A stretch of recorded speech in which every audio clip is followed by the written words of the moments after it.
तर पख्दैछु, पख्नुहोस् न। तर प्रकाश पख्नुहोस् न, मलाई भन्न दिनुहोस् न, मलाई भन्न दिनुहोस्। इतिहास विभाग उहाँ आफै इतिहासको हेड हुनुहुन्छ, सबभन्दा बढी यसको जिम्मेवार उहाँ आफै हुनुहुन्छ। मतलब उहाँभन्दा पहिला उहाँ होला, उहाँलाई यसरी, त्यसपछि इतिहास सङ्घ हुन्छ। गरिबले ज्वरो आउँदाखेरि सिटामोल नपाउने, तर पूर्व प्रधानमन्त्रीहरूलाई समेत एउटा व्यापारीले 8 करोडको गाडी चढाउने। हिजो एक कार्यकाल बिताइसक्नु भएको श्रद्धेय पार्टी सभापतिले अब दोस्रो कार्यकालमा कसरी रूपान्तरण गर्नु होला त? दोस्रो इनिङ्स सुरु भयो अब उहाँको। हामी अग्नि परीक्षामा छौँ।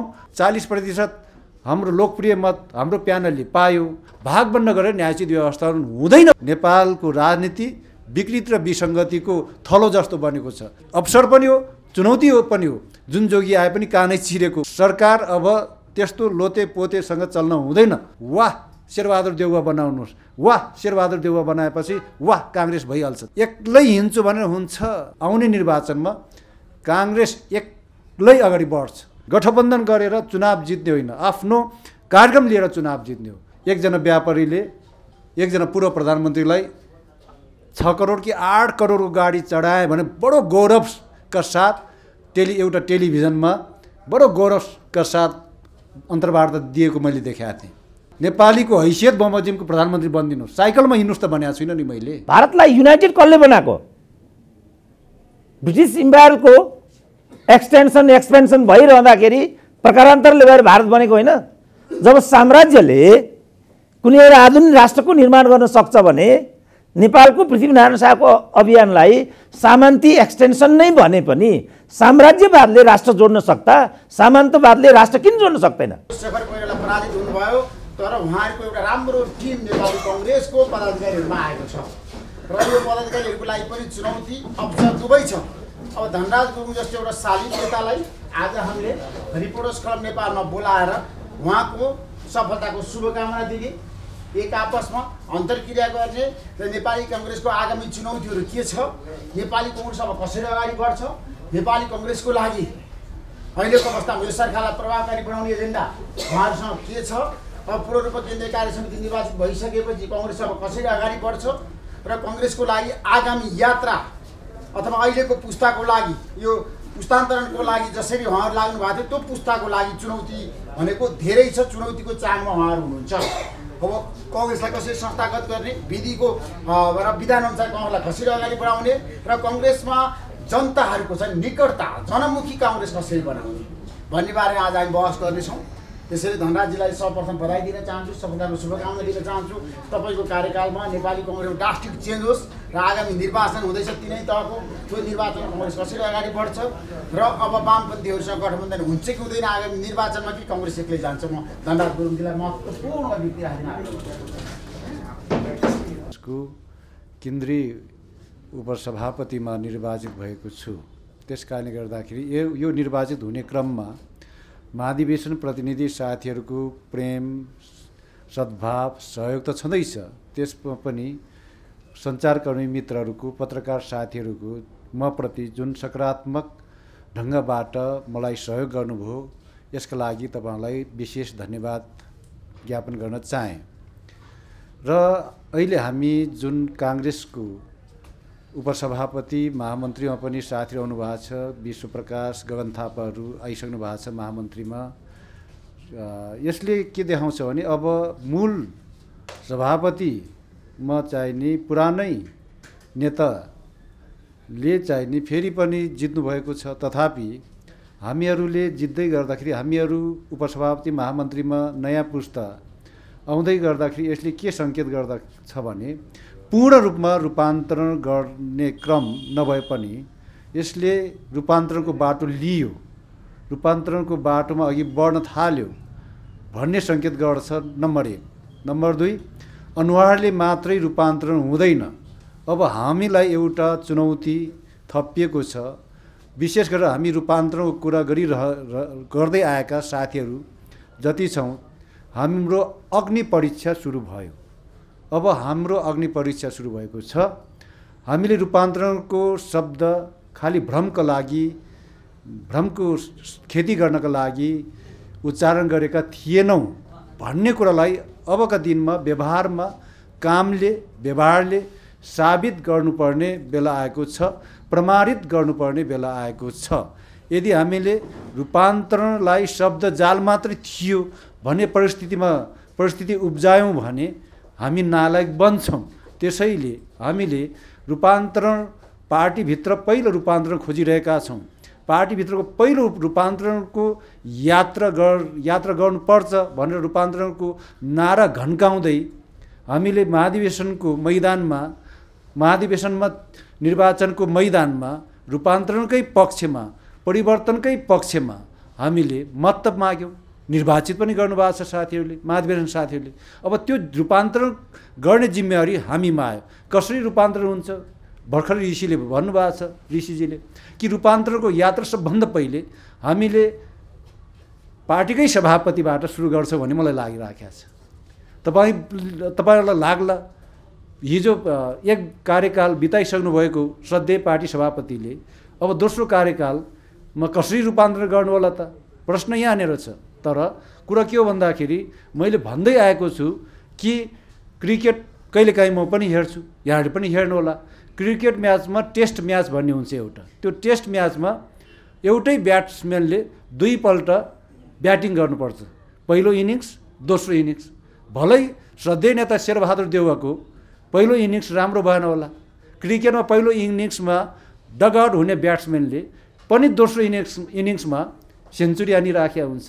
हो, त्यस्तै गरेर हाम्रो शेरबहादुर देउवाज्यूको पहिलो इनिङ्स त्यति राम्रो हुन नसके पनि, अथवा डगआउट्स नै नभनौँ, त्यति राम्रो हुन नसके पनि दोस्रो इनिङ्स सुरु भयो। अब उहाँको दोस्रो इनिङ्समा हामी पनि छौँ नि ब्याट्सम्यान, तर हामी आशा गरौँ दोस्रो इनिङ्समा हाम्रो प्रिय सभापति, श्रद्धेय सभापति, सम्माननीय सभापतिले सेन्चुरी नहाने पनि हाफ सेन्चुरी पक्कै हान्नुहुन्छ। त्यो ठाउँमा हामी पुर्याउँछौँ उहाँलाई, फेरि हामी छौँ त्यसमा। र त्यो कसरी पुर्याउनुहुन्छ भन्ने प्रश्न उब्ज्यो फेरि अर्को सँगसँगै पूरक प्रश्न। त्यो पूरक प्रश्नको उत्तर के हो भन्दाखेरि पहिला विधि बमोजिम चल्ने पार्टी बनाउँछौँ, विधान बमोजिम चल्ने पार्टी बनाउँछौँ। हिजोको दिनमा विधि र पद्धतिलाई हामीले मिच्यौँ। उदाहरणका लागि एउटै मात्र उदाहरण काफी छ। हाम्रो त्यति तत्कालीन विधानमा 2 महिनामा विभाग गठन गर्नुपर्ने छ भनेर लेखेका थियौँ। तर तपाईँले थाहा पाउनुभयो 5 वर्ष पुग्दाखेरि पनि विभागहरू गठनका पत्रहरू प्राप्त गरिरहेको पनि, वितरण भइरहेको पनि हामीले देख्यौँ। त्यसैले त्यस्तो अस्तव्यस्त गरेर, विधि विपरीत गरेर, विधान विपरीत गरेर हामी पार्टी चलाउने पक्षमा छैनौँ। यदि त्यसरी नै चलाइरहने हो भने धनराज गुरुङहरू अथवा गगन थापाहरू अथवा विश्वप्रकाशहरूले नेतृत्व गर्दै पदाधिकारीमा हामीलाई पुर्याएको नोक्सानी मात्रै हुन्छ, उपलब्धि हुँदैन। त्यस कारणले गर्दा हामी अग्नि परीक्षामा छौँ।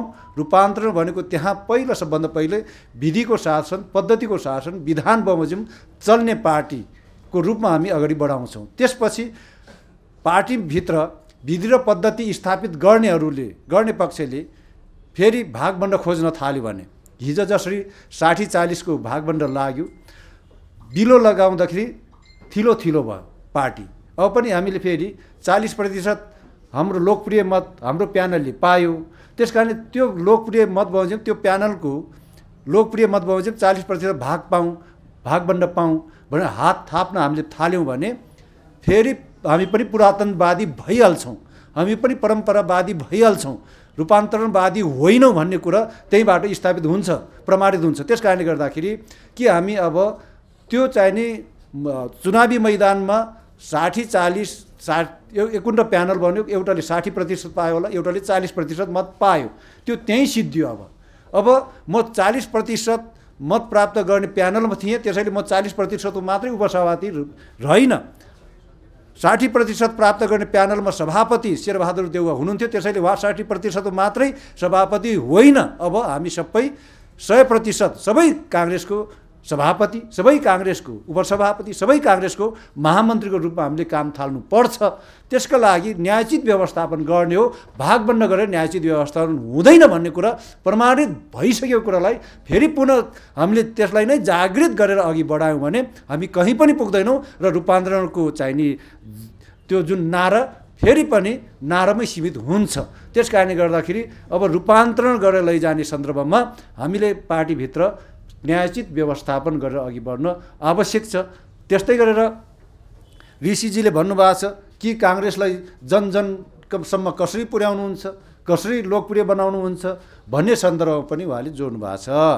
अब काङ्ग्रेसलाई जनजनको मनमनमा पुर्याउनको लागि, जनजनको मनमनमा बस्ने काङ्ग्रेस बनाउनको लागि हामीले चाहिँ नि जनतासँग जोड्ने कुराहरू के हुन् ती विषयमा एकदमै निहालेर, एकदमै चाहिँ नि हामीले कार्यक्रम बनाएर त्यसमा छलफल गरेर के हुन् त म त भन्दै आएको छु। यो कुशासनले गर्दाखेरि कि जनता वाक्क दिक्क भएका छन्।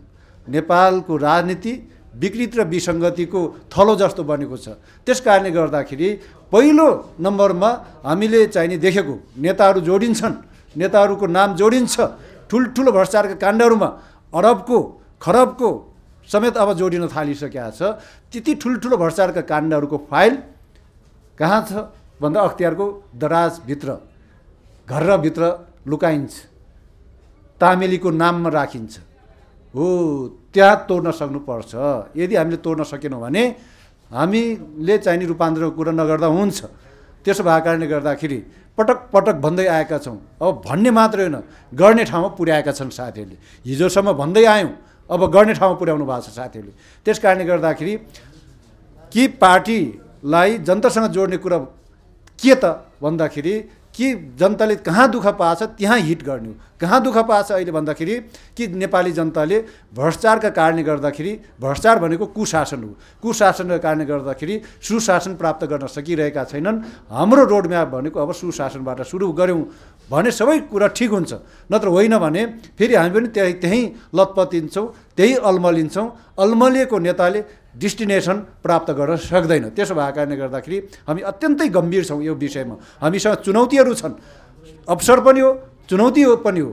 उपसभापतिमा निर्वाचित भएपछि मैले दुईवटा कुरा पाएको छु। मेरो लागि यो अवसर हो गर्न र चुनौती पनि हो, सँगसँगै चुनौती पनि हो। त्यसैले चुनौतीलाई म अवसरमा बदल्ने साहस लिएर आएको हुँ म वास्तवमा, नत्र होइन भने त्यो साहस नगर्दा हुन्छ। त्यसो भएको कारणले गर्दाखेरि के चाहिने हामीले जनताको बिचमा लोकप्रिय बनाउनको लागि हामीले त भन्यौँ नि त हिजोको दिनमा कि 33-35-37% हो काङ्ग्रेसलाई, 51% बनाउने हामीसँग कार्यक्रम छ भन्यौँ। तर त्यो कार्यक्रम लागू गर्ने कसले? अब हामीले हो। त्यसो भएको कारणले के कार्यक्रम छ भन्दाखेरि कि जनताको मन छुने गरेर अगाडि बढाउने कार्यक्रमहरू सबै भन्न सकिनँ। खालि मैले एउटा मात्र उदाहरण यहाँ प्रस्तुत गरेँ कि जुन कुरा मुख्य कुरा हो विकृति र विसङ्गति, जुन हामीले व्यवस्था बदल्यौँ तर हामी बदलिएनौँ, अनुहारहरू बदलिएनन् त्यो आफ्नो ठाउँमा होला, पात्रहरू बदलिएनन् आफ्नो ठाउँमा होला, तर प्रवृत्ति कहिल्यै पनि बदलिएन।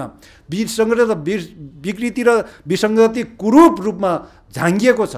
त्यसको अन्त खोज्न आवश्यक छ, अन्त गर्न आवश्यक छ। अब अन्त गरिएन भने यो चाहिँ नि महाधिवेशन प्रतिनिधिहरूले दिनुभएको जिम्मेवारी हामीले बोक्न नसकेको कुरा फेरि प्रमाणित हुन्छ। त्यो प्रमाणित गर्न दिन्नौँ। हामी चाहिँ नि त्यो कुरामा अत्यन्त गम्भीर भएर चाहिँ नि लाग्ने नै छौँ भनेर निवेदन गर्न चाहन्छु। त्यस्तै गरेर ऋषिजीले अर्को कुरा भन्नुभएको छ कि सरकार अब यो चाहिँ नि नवनिर्वाचित यो हाम्रो समिति आउँदैछ, त्यसो भए सरकार कुन ढङ्गबाट चल्छ, कसरी चल्छ भन्ने सन्दर्भमा यो सरकार त संविधान जोगाउने क्रममा बाई प्रोडक्ट हो।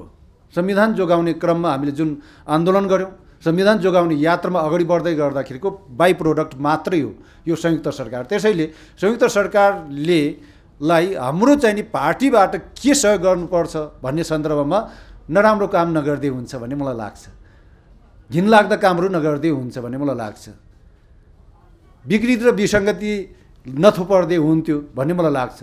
अहिलेसम्म त सबै जुन जोगी आए पनि कानै चिरेको भन्ने चरितार्थ भइराखेको छ अहिलेसम्म आजको मितिसम्म। किन भन्दाखेरि एउटा मात्र उदाहरण दिन चाहन्छु। ओलीजी प्रधानमन्त्री हुँदाखेरि संसदको ढोका बन्द गरेर उहाँले देश मुलुक अध्यादेशबाट चलाउनु भयो, हामीले विरोध गऱ्यौँ।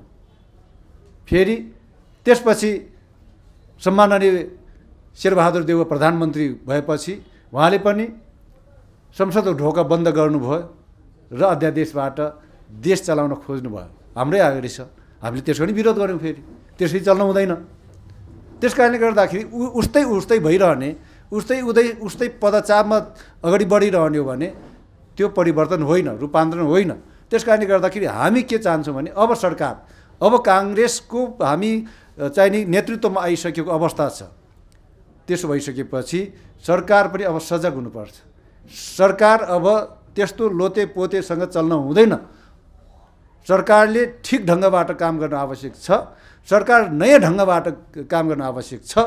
मैले त प्रधानमन्त्री शेरबहादुर देउवा भएपछि उहाँको निवास बालुवाटारमा हाम्रो वैचारिक समूह भन्ने थियो त्यतिखेर, विचारको समूहगत रूपमा हामीले उहाँलाई बधाई दिन ज्ञापन गर्न जाँदा पनि मैले भनेको थिएँ, कम्तीमा पनि 4 कार्यकाल तपाईँको स्मरणयोग्य भएन प्रधानमन्त्रीज्यू। अब यो पाँचौँ कार्यकाललाई स्मरणयोग्य बनाउनुहोस्। वाह शेरबहादुर देउवा बनाउनुहोस्। वाह शेरबहादुर देउवा बनाएपछि वाह काङ्ग्रेस भइहाल्छ। त्यसैले त्यस्तो बनाउनुहोस्। त्यसका लागि खोप त छँदैछ, भ्याक्सिनको कोभिड विरुद्धको भ्याक्सिन, र सँगसँगै ठुल्ठुलो भ्रष्टाचारका काण्डहरू जोसुकै मुच्छी हुन्, ठुल्ठुलो भ्रष्टाचार काण्डहरूको 1-2टा फाइल मात्र खोल्न निर्देशन दिनुहोस्, खोल्न सुरु गर्नुहोस्। काङ्ग्रेस 0बाट 100मा पुग्छ र तपाईँ साँच्चीकै इतिहासमा स्मरणयोग्य प्रधानमन्त्री भएर बस्नुहुनेछ भने। त्यसपछिको केन्द्रीय समिति बैठक, बुढानील कण्ठमा भएको केन्द्रीय समिति बैठकमा त्यो त अनौपचारिक भयो, व्यक्तिगत भेटघाट भयो। अब औपचारिक रूपमै भन्नु पर्यो भनेर केन्द्रीय समिति बैठकमै पनि त्यही कुरो ठ्याक्रक्कै मैले राखेँ। तर अहिलेसम्म कुनै पनि फाइल खोलेको मैले अहिलेसम्म सुन्न पाएको छुइनँ। त्यसै बिचमा निवर्तमान प्रधानमन्त्रीको कुरा सुनेको थिएँ। बरु यदि ठुल्ठुलो भ्रष्टाचारको काण्डको फाइल खोल्ने हो भने क्यान्टोनमेन्टबाट खोल्नु पर्यो। अर्थात् यो कुराले के देखाउँछ त भन्दाखेरि हाम्रा श्रद्धेय नेताहरू कहीँ न कहीँ, कतै न कतै सर्पको खुट्टा सर्पले देख्छ भने जस्तो अब एउटा देखेपछि अर्को पनि तर्सिने त्यस्तो अवस्था मैले भेट्टाएँ। त्यसो भएको कारणले गर्दा अब त्यो छुट हाम्रो श्रद्धेय प्रधानमन्त्रीले हुने छैन, यो सरकारलाई हुने छैन। सरकारमा बस्नेहरूले एउटा बाहिर देखाउन लागि मात्रै देखावटी काम गर्ने होइन, रूपमा मात्रै गर्ने होइन, सारभूतमा काम गर्न आवश्यक छ। त्यस कारणले गर्दाखेरि सरकारलाई हामी त्यही दिशातर्फ लिएर अगाडि बढ्नका लागि पार्टीको तर्फबाट हामी उहाँहरूलाई सुझाव दिन्छौँ। सरकार हामीले चलाउने त होइन, तर चाहिँ नि यहाँ सरकार चलाउने नाममा फेरि मुलुक जुन ढङ्गबाट अहिलेसम्म मुलुकले केही पनि पाएको छैन, साँच्चैले गतिलो ढङ्गबाट सरकार चलेको अनुभूति गर्न पाएको छैनन्, त्यसरी नै अघि बढ्न हुन्न भन्ने हाम्रो ठहर छ, मेरो ठहर छ। त्यस कारणले गर्दाखेरि त्यसरी चाहिँ नि सरकारलाई पनि अलिकता मोडालिटी चेन्ज गरेर अघि बढ्नुहोस् तपाईँहरू भन्ने हाम्रो आग्रह हुने नै छ। र अर्को पनि थपिहालौँ यसमा, यो सरकार भनेको सरकार मात्रै यो अहिले सञ्चालन गर्नको लागि, राज्य सत्ता चलाउनको लागि मात्रै हो। चुनाव सम्पन्न गर्नसम्म बस्यो भने यो सरकारले सम्पन्न पनि गराउला चुनाव, त्यसमा दुई मत रहेन। तर मैले सुन्दैछु हाम्रै महाधिवेशनको उद्घाटन कार्यक्रममै केही नेताहरूले के चाहिँ नि एक्लै हिँड्छु भनेर हुन्छ भनेर पनि भन्नुभएको छ। म भन्न चाहन्छु, विनम्रताका साथ निवेदन गर्न चाहन्छु कि निर्वाचन भनेको अग्नि परीक्षा हो, हरेक पार्टीको आफ्नो घोषणापत्र लिएर जाने हो। त्यसैले नेपाली काङ्ग्रेस हिजो कसको बैशाखी टेक्नल खोज्यो, नेपाली काङ्ग्रेसले त्यो इतिहास कोट्याउन चाहन्न। तर काङ्ग्रेस अबको आउने निर्वाचनमा काङ्ग्रेस एक्लै अगाडि बढ्छ। काङ्ग्रेसलाई कसैको बैशाखी चाहिँदैन र काङ्ग्रेस आफै अगाडि बढ्छ र काङ्ग्रेसले एक्लै निर्वाचनको मैदानमा पुगेर हामी 51% काङ्ग्रेस बनाउन चाहन्छौँ। बैशाखी टेकेर दौड्ने मान्छेले दुईटै खुट्टा सबल भएको अर्को पार्टीलाई उछिन्न सक्दैन। हाम्रो दुईटै खुट्टा सबल नै छँदैछ, आफ्नो सबल दुईटा खुट्टा हुँदाहुँदै फेरि बैशाखी टेक्ने प्रयत्न गरियो, आफूलाई कमजोर ठानियो भने हामी फेरि गन्तव्यमा हामी पहिलो हुन सक्दैनौँ। त्यस कारणले गर्दाखेरि यो भुल अब हुँदैन। विगतमा भुल भयो होलान्, काङ्ग्रेसका साथीले रुँदै आफ्नो रुख चिन्हभन्दा बाहिर अरू चिन्ह मतदान गर्नुपर्ने परिस्थिति बन्यो होला विगतमा, तर त्यो भुल अब काङ्ग्रेसले दोहोऱ्याउन हुँदैन। यदि कसैले दोहोऱ्याउन खोज्यो केन्द्रमा भने हामी त्यहाँ त्यसको प्रतिवाद पनि गर्छौँ। त्यस कारणले गर्दाखेरि हामी नेपाली काङ्ग्रेसको विधि विधान, नेपाली काङ्ग्रेसको सिद्धान्त आदर्श बमोजिम नेपाली जनताको बिचमा पुग्ने प्रयास पो गर्ने हो त। त्यसैले गठबन्धन गरेर चुनाव जित्ने होइन, आफ्नो कार्यक्रम लिएर चुनाव जित्ने हो, आफ्नो कार्ययोजना जनताको बिचमा लगेर चुनाव जित्ने हो, आफ्नो एजेन्डा जनताको बिचमा लगेर चुनाव जित्ने हो। त्यस कारणले गर्दाखेरि एजेन्डासहितको काङ्ग्रेस, कार्यक्रमसहितको काङ्ग्रेस, नीतिसहितको काङ्ग्रेस, विधि बमोजिम चल्ने काङ्ग्रेस बनाएर नेपाली जनताको मन जित्ने प्रयत्न गर्छौँ हामी। त्यसो भएको कारणले गर्दाखेरि के चाहिने अरूको चाहिँ बैशाखी टेकेर जित्ने काङ्ग्रेस होइन, एजेन्डा बोकेर जनताको एजेन्डा पनि जनताको एजेन्डा, राष्ट्रको एजेन्डा बोकेर जित्ने काङ्ग्रेस बनाउन हामी चाहन्छौँ। हाम्रो प्रयास त्यही नै रहनेछ। धन्यवाद। जय नेपाल। टेस्ट म्याचको कुरा गर्नुभयो, देउवाले पहिलो सिरिजमा रन बनाउन सक्नु भएन भन्ने कुरा पनि गर्नुभयो। अब दोस्रो सिरिजमा सके सेन्चुरी नभए हाफ सेन्चुरी हान्ने कुरामा विश्वस्त छु भनेर पनि भन्नुभयो। तर तपाईँलाई स्मरण गराउन चाहन्छु, 3 तहको चुनाव नजिकै गर्दा तपाईँहरू टेस्ट म्याच होइन T20 क्रिकेट खेल्नुपर्ने परिस्थितिमा देखिनुहुन्छ। काङ्ग्रेसभित्र राम्रा बलर पनि हुनुहुन्छ, तपाईँहरू जस्ता ब्याट्सम्यान पनि हुनुहुन्छ। त्यो कुरा अर्को कुरा भयो। तर के गर्नु, ओपनिङ ब्याट्सम्यान जाने देउवाले 20 ओभरसम्म न रन न चाहिँ आउट हुने परिस्थितिमा पार्टीलाई त्यस्तो परिस्थितिमा राख्नुहुन्छ। अनि तपाईँहरू जस्ता कुशल ब्याट्सम्यानले कम्पाउन्ड बाहिरबाट हार बेहोर्नु पर्ने परिस्थिति निम्तिन सक्छ। अब भन्नुहोस्, पहिलो नम्बरमा ब्याटिङ गर्न जान्छु भनेर तपाईँले तपाईँको कप्तान देउवालाई कसरी कन्भिन्स गर्नुहुन्छ? यो बडो गम्भीर प्रश्न गर्नुभएको छ वास्तवमा। निश्चित रूपमा तपाईँले भन्नुभयो जस्तो कि कहिलेकाहीँ टेस्ट म्याचकै कुरा गरेका थिएँ, तपाईँले 2020 म्याचमा ल्याउनु हो मलाई। पाउनुहोस् निश्चित रूपमा त्यो बुझ्छु मैले भने। अझ यसरी भनौँ न, सधैँ सभापतिले पहिलो इनिङ्समा डगआउटै हुनुभयो मानव एकछिन भनेको त्यो बित्यो कार्यकाल। आउँदो कार्यकालमा फेरि सेकेन्ड इनिङ्स नै भन्छु म। तर हामीसँग वेदरको प्रभावको कारणले अब धेरै समय छैन भनौँ, यसरी भनौँ न, तपाईँले बुझ्नुहुन्छ मेरो भाषा कि अब हामीलाई लक्ष्य T20मा खेले जस्तो लक्ष्य प्राप्त भयो, यसरी भन्न चाहन्छु म। दोस्रो इनिङ्स त दोस्रो इनिङ्स नै हो, तर हामीलाई 20 ओभर मात्रै बाँकी रह्यो। समय 5 दिनको समयलाई घर्किँदै लिएर आउँदाखेरि हामीसँग 20 ओभरमा हाम्रो लक्ष्य 200मा छोड्यो प्रतिस्पर्धीले, यसै बुझौँ। र तपाईँले भन्नुभएको चाहिँ गरेर कि त्यस्तो ब्याटिङ गर्नुपर्ने बेलामा हाम्रो कप्तानलाई हामी के भन्छौँ भने, तपाईँको कप्तानजी तपाईँको अलि स्लो ब्याटिङ छ, त्यसैले हामी चाहिँ नि अलि फास्ट ब्याटिङ गर्ने साथीहरूलाई ओपनिङ गर्न दिनुहोस् भन्ने कन्भिन्स गर्छौँ। भनेपछि यो तिनै तहको अब सङ्घीय निर्वाचन आइरहँदाखेरि यहाँले प्रधानमन्त्रीमा शेरबहादुर देउवालाई अगाडि सार्नुहुन्न, अर्को व्यक्ति अगाडि सारेर तपाईँ राजनीतिक जनतामा जानु भन्नु खोज्नुभयो। हेर्नुहोस्, मैले अघि भनेको थिएँ एउटा कुरा, एजेन्डाले चुनाव जित्ने हो, व्यक्तिको अनुहारले होइन। त्यसैले यस्तो एजेन्डा हामी अगाडि सार्छौँ कि चाहिने, मैले अघि एजेन्डाको बारेमा पनि भनिसकेँ। त्यस कारणले गर्दाखेरि अब हामीसँग धेरै समय पनि छैन। यहाँले भन्नुभएको जस्तै गरेर को प्रधानमन्त्री हुने भनेर पनि कहिलेकाहीँ 2056 सालमा किसुनजीको नामलाई हामीले बजारमा सेल गऱ्यौँ। तर व्यक्तिको अहिले चाहिँ नि त्यस्तो व्यक्तिको फलाना व्यक्ति भन्नुभन्दा हामी यो गर्छौँ भनेर हाम्रो एजेन्डा लिएर पो जाने हो त। त्यसैले प्रधानमन्त्री शेरबहादुर देउवालाई हामी प्रधानमन्त्री बनाउँदैनौँ, त्यसैले मत दिनुहोस् भन्यो भने त्योभन्दा अकर्मण्य हाम्रो एजेन्डा केही पनि हुँदैन। हामी त के भन्छौँ भने जनतालाई माथि उठाउने हाम्रा यी एजेन्डा छन्, त्यसैले हामीलाई मत दिनुहोस् भन्ने ठाउँमा पुर्याउनु लागि निर्वाचनमा घोषणा गर्नुभन्दा पहिले हामीले के चाहिने सुशासनको अनुभूति हुने गरेर सरकारलाई अघि बढाउने प्रयत्न हाम्रो हुन्छ।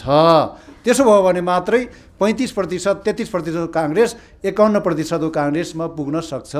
नत्र होइन भने केही पनि नगर्ने, खालि 51% भनिरह्यौँ भने केही पनि हुँदैन। त्यस कारणले गर्दाखेरि शेरबहादुर देउवाको अनुहारलाई पछाडि राख्छौँ र हामी अगाडि आउँछौँ, त्यो पनि होइन।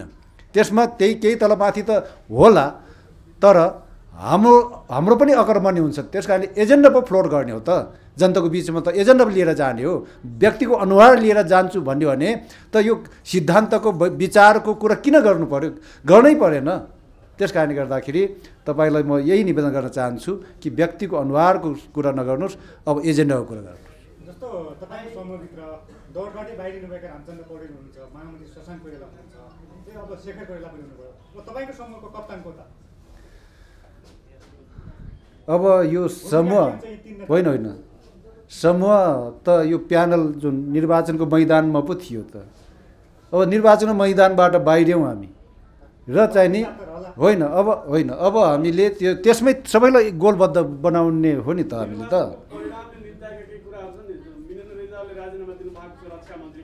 नैतिकताको आधारमा दिनुभयो, राम्रो गर्नुभयो। रक्षा मन्त्रीको प्रधानमन्त्रीमा आउँदै हुनुहुन्छ भनेर चर्चा चलिरहेको छ।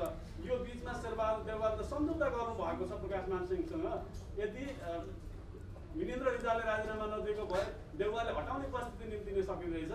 यस विषयलाई कसरी टिका टिप्पणी गर्नुहुन्छ? होइन, पक्ष त कमजोर देख्यो त्यति बेला। होइन, यो चाहिँ नि अब हामी पार्टीभित्र सत्ता पक्ष र प्रतिपक्ष रहेनौँ। किन भन्दाखेरि खेलको मैदानबाट बाहिरियौँ, हामी बाहिरिसक्यौँ र त्यसपछि एउटा खेल खेल्यौँ, त्यसपछि बाहिरिसक्यौँ। अब मैले अघि नै पनि भनेको थिएँ कि चाहिँ नि शेरबहादुर देउवा सबै काङ्ग्रेसको सभापति, धनराज गुरुङ सबै काङ्ग्रेसको उपसभापति, गगन थापा अथवा विश्वप्रकाशहरू सबै काङ्ग्रेसको महामन्त्री हो भन्ने कुरा हामीले बिर्सिनु हुन्न। त्यस कारणले गर्दाखेरि तपाईँले जुन कुरा भन्नुभयो नि, विनेन्द्र रिजालले राजीनामा दिनुभयो। उहाँले त नैतिकताको आधारमा मलाई देशभरका महाधिवेशन प्रतिनिधि साथीहरूले मलाई चाहिँ नि निर्वाचित गराउन सक्नु भएन, निर्वाचित गराउनु भएन, म प्रति विश्वास रहेनछ। यस्तो विश्वास नरहेको बेलामा मैले अब चाहिँ नि मन्त्री पद पनि ओगटेर बस्नुहुन्न भनेर उच्च नैतिकताको आधारमा उहाँले रिजाइन गर्नुभयो।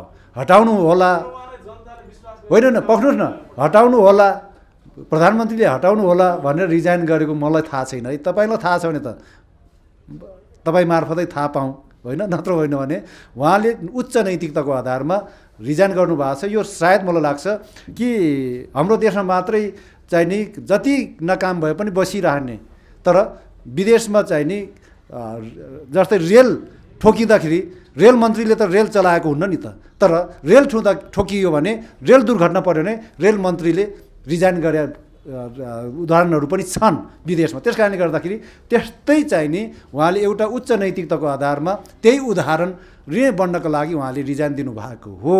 उहाँले चाहिँ नि हटाइहाल्नु होला भनेर थर कामेर रिजाइन गर्नुभएको होइन। अब रह्यो तपाईँले जुन प्रकाश मानजीको कुरा उठाउनु भएको छ कि प्रकाश मानजी चाहिँ नि एउटा त्यागी नेता, त्यागका प्रतिमूर्तिको सुपुत्र हुनुहुन्छ उहाँ। अब र गणेशमानजीको सुपुत्र प्रकाशमानजीको लागि उच्च राजनैतिक संस्कारको पाठशाला घरै थियो। मेरो लागि त थिएन नि त त्यो त। मेरो लागि त राजनीतिक पाठशाला घर होइन। मेरो चाहिँ नि बाल्यकाल त मैले गोबर सोहोरेर सुरु गरेँ नि त। गोबर सोहोरेको हातले आज चाहिँ नि काङ्ग्रेसलाई रूपान्तरण गर्ने दस्तावेज लेख्छु भनेर आउँदैछु म। तर पक्नुहोस् न, तर प्रकाश पक्नुहोस् न, मलाई भन्न दिनुहोस्। तर गणेशमानजीको सुपुत्र प्रकाशमानजीलाई त सानैदेखि राजनीतिक संस्कारको पाठशाला घरै बन्यो। त्यस्तो राजनीतिक पाठशालामा हुर्किएको व्यक्तिको बारेमा मैले धेरै टिका टिप्पणी गर्न आवश्यक छैन। तपाईँहरूको अगाडि छ। सबभन्दा पहिला धनराज दाइलाई मेरो व्यक्तिगत तर्फबाट म कार्यरत संस्था एभरेस्ट नेपाल टेलिभिजनबाट सफल कार्यकालको शुभकामना। धन्यवाद। दुई तिनवटा कुरा। एउटा यो गठबन्धनको पार्टमा सभापतिले के भन्नुभएको थियो भने राष्ट्रिय सभा चुनावसम्म भन्नुभएको थियो अगाडि। तपाईँले अब काङ्ग्रेसलाई वैशाखी लिएर अगाडि बढ्ने छुट छैन भन्नुभयो, एक्लै जानुपर्ने देखियो। गठबन्धन अब राष्ट्रिय सभा चुनावपछि तोडिन्छ एउटा यो प्रश्न। अर्को एजेन्डाको कुरा आयो, एजेन्डा के रहन्छ? कतिपयले प्रत्यक्ष निर्वाचित कार्यकारी भनिरहेछन् प्रधानमन्त्री होइन, कतिपयले प्रत्यक्ष निर्वाचित कार्यकारी राष्ट्रपतिको एजेन्डा उठाइरहेछन्। स्वयं माओवादी प्रचण्डले पनि त्यहाँ अब पटक पटक विभिन्न एजेन्डाहरू लिएर आइराख्नु भएको छ। काङ्ग्रेसको हकमा चाहिँ के हुन्छ त? पहिलो प्रश्न तपाईँले जुन चाहिने राष्ट्रिय सभाको निर्वाचनपछि के गठबन्धन तोडिन्छ भनेर भन्नुभएको छ, तोडिँदैन। गठबन्धन निर्वाचनमा चुनावको मैदानमा गठबन्धन गर्दैनौँ प्रश्न मैले यो भने। अर्को प्रश्न के भन्नुभयो भने तपाईँले त्यही त एजेन्डाको सन्दर्भमा के चाहिने तपाईँले ठ्याक्क के भनिदिनु भयो भने कि यो कार्यकारी राष्ट्रपति कार्यकारी प्रधानमन्त्री त्यसले जनतालाई के छुन्छ? तर म भन्दैछु अब हाम्रो एजेन्डा के हो भन्दाखेरि कि भ्रष्टाचार विरुद्धको अभियान नै हो। जनतालाई छुने यही नै रहेछ। अस्ति भर्खर मैले एउटा तपाईँहरूकै मिडियामा देखेका थिएँ, हेरेका थिएँ कि एकजना व्यापारीले एकजना पूर्व प्रधानमन्त्रीलाई 6 करोड कि 8 करोडको गाडी चढाए भने बडो गौरवका साथ एउटा टेलिभिजनमा बडो गौरवका साथ अन्तर्वार्ता दिएको मैले देखेका थिएँ। सुदूर गरिबले ज्वरो आउँदाखेरि सिटामोल नपाउने तर पूर्व प्रधानमन्त्रीहरूलाई समेत एउटा व्यापारीले 8 करोडको गाडी चढाउने, यो गलत हो। मैले गाडी नचढ्नुहोस् भन्दिनँ, चढ्नुहोस् तर 50 लाखको गाडी चढ्नुहोस्।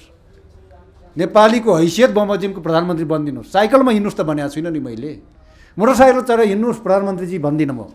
तर नेपाली जनताको हैसियत बमोजिमको कार्यव्यवहार गरिदिनुहोस् भनेको छु। त्यस कारणले गर्दाखेरि हाम्रो एजेन्डा राजनीतिक एजेन्डा त्यो पनि होला, आफ्नो ठाउँमा छ तपाईँले भने। तर ठ्याक्क जनताको मन छुने गरेर काम गर्ने हो भने कि यो दलदलमा फसेको छ नि। 2046 सालको जनगणनापछि हामी 78औं पुगिसक्यौँ, तर कहाँनिर अल्झियो देश? भ्रष्टाचार कमिसन तन्त्र, भ्रष्टाचार लुट तन्त्र, माफिया तन्त्रमै अल्झिरहेका छौँ नि त। त्यस कारणले गर्दाखेरि त्यहाँबाट मुक्त गर्ने एजेन्डा लिएर जाने हो जनताको बिचमा। हामीले प्रधानमन्त्री कार्यकारी प्रधानमन्त्री, डाइरेक्ट इलेक्टेड प्रधानमन्त्री अथवा कार्यकारी राष्ट्रपति त्यसको बारेमा छलफल गरौँला। त्यसको बारेमा संविधान परिवर्तनको लागि छलफल गर्नुपर्ने आवश्यकता हामीले महसुस गरौँला। तर अहिले इलेक्सनको एजेन्डा भनेको संविधान परिवर्तन गरेर कार्यकारी राष्ट्रपति डाइरेक्ट इलेक्टेड प्रधानमन्त्रीको सवाल भन्दा नि त्योभन्दा पनि जनतालाई सुशासन दिने सवालमा कमिसन तन्त्रले चाहिने सर्लक्क निलेको राजनीतिलाई त्यहाँबाट उकास्नु छ, त्यहाँबाट निकाल्नु छ। सबभन्दा कुरो त्यही हो एजेन्डा भन्ने मलाई लाग्छ। जस्तो तपाईँ जस्तो शालीन नेता गगन थापा र विश्वप्रकाश जुझारु युवा नेताको बिचमा शेरबहादुर ज्यू सभापतिज्यू अब कसरी टिक्नु होला, कसरी बस्नु होला, के सोच छ तपाईँसँग? यो बिचमा सम्पर्क भयो कि भएन सभापति? यो बिचमा सम्पर्क त भएको छैन, तर मलाई के लाग्छ भन्दाखेरि के चाहिने जब तपाईँले जस्तो इन्भाइरोमेन्ट दियो त्यस्तै हुन्छ। हरेक नागरिक हरेक व्यक्ति त्यो रूपान्तरण हुने क्रममा जान्छ नि त। त्यसो भएको कारणले गर्दाखेरि तपाईँको चाहिने मधेसमा गएर धनराज गुरुङ 1 महिना बस्यो भने मेरो छाला बिस्तारै मेरो छालाको रूप फेरिन्छ। त्यस्तै गरेर धनराज गुरुङ फेरि हिमालमा गएर 1 महिना बस्यो भने मेरो छाला फेरि त्यहाँ पुगेपछि अर्कै रूप लिन्छ। त्यस कारणले गर्दाखेरि अब हाम्रो बिचमा बस्ने हाम्रो सभापति हामी जस्तै बनाएर अगाडि बढाउँछौँ र उहाँलाई रूपान्तरको यात्रामा चाहिने अगाडि बढाएर रूपान्तरित हुन्छ भन्ने मलाई विश्वास छ।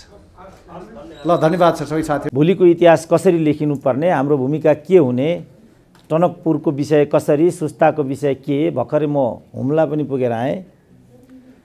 पिलर नम्बर 12 जसलाई लिएर त्यहाँ अहिले विवाद पनि छ, सीमाको कुरा। आजसम्म दक्षिणतिरबाट हाम्रो सिमाना विचलन भयो भन्ने कुरा तारन्तार हामीले विषयवस्तु बनायौँ र कतिपय अवस्थामा त्यो राजनीतिक विषयवस्तु पनि बन्ने गर्यो। त्यस्तो होइन, उत्तरतिरबाट पनि यो समस्या उत्पन्न भएको छ भन्ने लगायतको प्रसङ्गमा त्यो विषय आएको थियो। लिमी उपत्यकाको 5002 त्यो अवस्थित छ, पिलर नम्बर 12, र त्यो जोखिमयुक्त पनि रहेछ। म चाहिँ थाहा नपाएर पुगिहालेछु ढ्याम्मै, र पुग्ने बित्तिकै म त्यहाँ ढली पनि हालेँ, र अलिकति जान्ने व्यक्ति भएको हुनाले तुरुन्तै उनीहरूले मलाई तल झारेको हुनाले संयोगवश म बाँची पनि हालेँ, होइन भने त्यो खतरायुक्त पनि रहेछ। नेपाल सरकारले पनि पिलर नम्बर 12 को अवस्थिति पत्ता लगाउन सकेको छैन, अहिले पनि हेलिकप्टरमा जाँदा पनि पत्ता लगाउन सकेको छैन त्यो। र हेलम्बुको लिमी उपत्यका टिबेटसँग जोडेर फर्केर आउनु भनेको जुन मानसरोवरको नजिक छ त्यो 52 कोस यता पर्छ। त्यो कैलाश पर्वत भन्ने तपाईँहरूले पनि सुन्नुभएको छ, कति पुग्नु भयो होला। मलाई लज्जा बोध पनि भयो, अघि इतिहासको कुरा यहाँ आयो। वास्तवमा यो कैलाश पर्वत कहाँ छ भन्ने कुराको भौगोलिक हेक्का मलाई थिएन। कैलाश र मानसरोवरको सम्बन्ध के हो भन्ने पनि मलाई थाहा थिएन। यो आफै के हो भन्ने कुरा पनि मलाई थाहा थिएन। म यस्तो खालको इतिहासको प्रोफेसर भन्नुपर्दा मलाई धेरै अप्ठ्यारो पनि लाग्छ। हेमन्त सर यी हुनुहुन्छ जसले हामीहरूलाई प्रोफेसर नै बन्ने बाटो खुला गरिदिनु भयो। उहाँ पनि आज लामो अन्तरालमा हाम्रो बिचमा आइपुग्नु भएको छ। स्कन्द पुराणको जो मानस खण्ड, यो मानस खण्डको मात्रै एकदम ठुलो 2200 पृष्ठको किताब मैले 5 वर्ष अगाडि किनेरै ल्याएको थिएँ। कसैले यो एकदम राम्रो किताब हो, राख्नु उपयुक्त हुन्छ, हाम्रो पेसल निरोला पनि यहाँ हुनुपर्ने, त्यो किताबको चर्चा उहाँले बारम्बार गर्नुहुन्छ। त्यहाँ लिम्पियाधुराको प्रसङ्ग पनि आउँछ भन्ने कुरा थियो। त्यसको अन्तरालमा म चाहिँ त्यो ठाउँमा पुगेको रहेछु। लिमी उपत्यका हेलम्बु, यो के अरे यो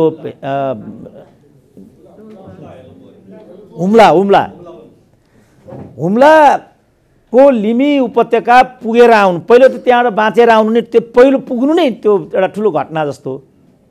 किनभने 5000 भनेको सगरमाथाभन्दा 3000 तल त भयो। हामीलाई त्यो बढी नै हुँदो रहेछ कि त्यो अल्टिच्युडले गर्दाखेरि। त्यो पहिल्यै दुस्साहसिक काम रहेछ। म त अब दुस्साहस टाइपको भएको हुनाले पहाडमा जन्मेको के होला भन्ने वाममै गइहालेँ। त्यहाँ गएपछि मलाई थाहा भयो, तर कयौँ महिमाहरू पनि मलाई सँगसँगै थाहा भएर सिङ्गापुर पुगेर आउनुभन्दा नि कस्टली हो त्यहाँको हिसाब, कस्टको हिसाबले पनि। र नेपालमा यो रोड्सको कन्स्ट्रक्सन, रोडको सञ्जालसँग नजोडिएको नेपालको एकमात्र जिल्ला पनि त्यही नै हो। त्यस्तो ठाउँमा त्यो चाहिँ ठ्याक्कै 50 कोस ओरप कैलाश मानसरोवर, कैलाश भनेको चाहिँ माथिको हिल रहेछ, पर टक्क देखिने ओरैबाट। मानसरोवर भनेको लमतन्न सुतेको एउटा भयङ्करको त्यो पोखरी रहेछ। कस्तो मलाई लज्जा बोध भयो भने सबै कुरा मलाई केही पनि थाहा थिएन। त्यसको धार्मिक महिमा स्कन्द पुराणको एउटा खण्डको रूपमा मानस खण्ड त्यो रहेछ। मानस खण्ड आफै के नै 1800 पृष्ठको होला। अब यो सब डिटेलतिर म जान चाहन्न। खालि मैले भनेको के भने यो जो इतिहासको अघि पृथ्वीनारायण शाहको कुरा आयो, कयौँ कुराहरू जो उठेका छन् त्यसमा हाम्रो सरकारको विषय आयो। इतिहास विभाग, उहाँ आफै इतिहासको हेड हुनुहुन्छ, सबभन्दा बढी यसको जिम्मेवार उहाँ आफै हुनुहुन्छ। मतलब उहाँभन्दा पहिला उहाँ होला, उहाँलाई यसरी, त्यसपछि इतिहास सङ्घ हुन्छ। यो सबलाई समष्टिमा कसरी हेर्ने र कसरी बुझ्ने भन्ने ठुलो विषयवस्तु हो त्यो। त्यसमा हाम्रो चासो हुनु, जिज्ञासा हुनु, सरोकार हुनु, सबैभन्दा महत्त्वपूर्ण कुरा त त्यसलाई लिएर संलग्न नै हुनु, त्यसमा सक्रिय हुनु, सूचनाहरू प्रवाहित गराउनु र आफ्नो सहपाठीहरूलाई सँगसँगै जागरुक गराउनु। नेसनल इन्टरनेसनल यो सबै विषयहरू त हाम्रा साझा विषयवस्तुहरू हुन् नि। यसको लागि नै इतिहास सङ्घको परिकल्पना गरिएको, यसको लागि नै इतिहासको विषय परिकल्पना गरिएको। दुर्भाग्यले विभिन्न कारणले गर्दाखेरि, जस्तो एकीकरणको प्रश्न हाम्रो डाक्टर भरत रावतले उठाएको त्यही हो। एकीकरणको प्रश्नलाई कसरी हेर्ने भन्ने प्रश्न। यो एकीकरण भने संसारमा एकीकरण कसरी हुन्छ? जर्मनी कसरी बनेको छ? इटाली कसरी बनेको छ? चाइना कसरी बनेको? रसिया कसरी बनेको? पिटर द ग्रेट बनेको को? त्यसको सापेक्षतामा पृथ्वीनारायण शाहको स्थान कहाँ हुन्छ? यो सब कुराहरू त कसैको निजी होइन नि। गौतम बुद्धको कुरा 3 वर्ष अगाडि पुणेमा म एउटा प्रेजेन्टेसन लिएर पुगेको थिएँ, पुणे युनिभर्सिटीमा। त्यहाँ एउटा presentation, the political development in Nepal and the political process भन्ने त्यो एउटा विषय मलाई दिएको थियो। त्यहाँ म पुगिराखेका थिएँ। गौतम बुद्धको कुरा हाम्रो यहाँ त्रिभुवन विश्वविद्यालय, रजिस्ट्रार साहब यहाँ हुनुहुन्छ, त्रिभुवन विश्वविद्यालयमा गौतम बुद्ध इन्डियन हो भनेर पढाइ हुन्छ। त्यो लेख्ने त्यो पाठ्यांश बनाउनेलाई आइडियल मान्छ हाम्रो समाजले। अब सबैको कुराको उत्तर कसले दिने? त्यसको सूचना कसलाई छ? त्यो प्रवर्सन गराउने को हो? यो सबको उत्तर कसले दिने? यो त गहन विषयहरू छन् नि त। यहाँ विश्वविद्यालयहरूमा यी चिजहरूलाई कसरी इन्डोर्स गराउने? यो त गहन कुरा हो नि त। पिटर द महान भने लेनिनले नै पिटर द महान भनिरहेछ पिटरलाई, किनभने एक समय रसालाई जोड्ने पिटर द ग्रेट थिए। चाइनिज किङको नाममा चाइनाको नाम रहेको हो नि। जर्मनीको कुरा त हामी जम्मैलाई थाहा छ, कति प्रोभिन्सहरू मिलेर जर्मनी बनेको थियो। यही कथा इटालीको। हाम्रो देश भारत कसरी बनेको छ त? भारतलाई युनाइटेड कसले बनाएको? ब्रिटिस इम्पायरको एक्सपेन्सन भइरहँदाखेरि प्रकारान्तरले गएर भारत बनेको होइन। जब साम्राज्यले कुनै एउटा आधुनिक राष्ट्रको निर्माण गर्न सक्छ भने नेपालको पृथ्वीनारायण शाहको अभियानलाई सामन्ती एक्सटेन्सन नै भने पनि साम्राज्यवादले राष्ट्र जोड्न सक्दा सामन्तवादले राष्ट्र किन जोड्न सक्दैन? त्यो त गम्भीर प्रश्न भयो नि त। साम्राज्यवादले बनाएको भारत चाहिँ अखण्ड हुन सक्ने र हुनुपर्छ भन्ने, अनि सामन्तीवादले बनाएको नेपाल चाहिँ यो साम्राज्यवादी विस्तार हो भन्ने हो भने काहीँ न काहीँ त ज्ञानमा पनि हामीले विमर्श गर्नु पर्यो नि त। धेरै अहम प्रश्नहरू हाम्रो अगाडि छन्। यी सबै प्रश्नहरूको व्यवस्थापन, यसको उठान, हुम्लाको कुरा गर्दाखेरि प्रोटोकल ट्रिटी छ हाम्रो, बााउन्ड्री ट्रिटी छ हाम्रो। प्रोटोकल ट्रिटीमा 5 वर्षमा बााउन्ड्री कमिसन त्यहाँ उत्पन्न समस्याहरू भए भने त्यसलाई छलफल गर्ने भन्ने तीनै विषय छ। प्रोटोकल ट्रिटी भनेकै त्यही हो। र 1985 यता प्रोटोकल सम्बन्धमा, बााउन्ड्री सम्बन्धमा कुनै किसिमको विचार विमर्श त्यहाँ भएको छैन। सरकारले यहाँ कमिसन गठन गरिदियो। ती छ त, प्रोटोकल ट्रिटीमै छ त।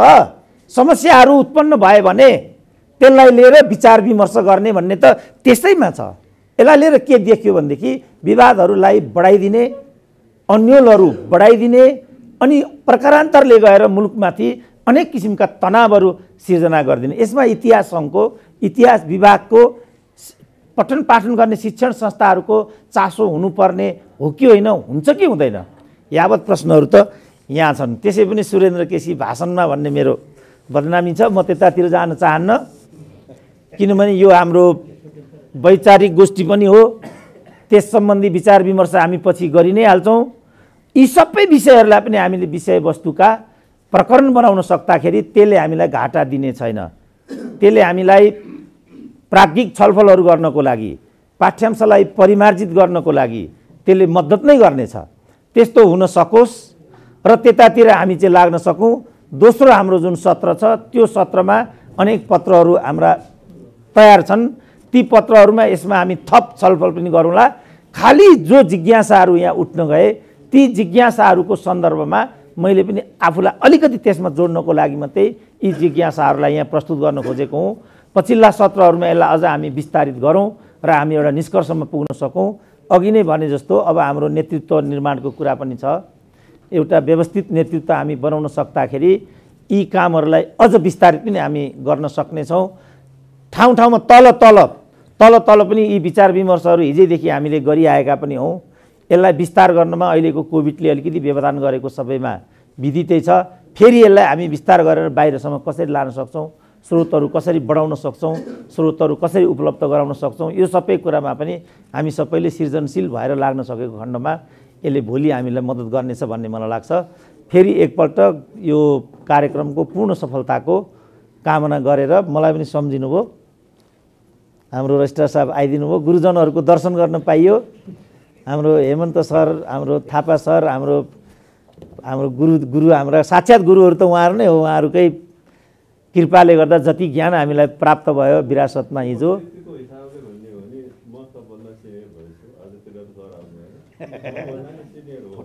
त्यस कारणले सबै गुरुजनहरूको पनि दर्शन गर्न पाइयो, अभाग्य जस्तो भएको छ। यस्तो समय जुटिरहोस्, यसरी हामीहरू भेला भइरहन सकौँ, प्रेरित भइरहन सकौँ र अगाडि जान सकौँ भनेर म आफ्नो बाणीलाई विराम दिन चाहन्छु। धन्यवाद।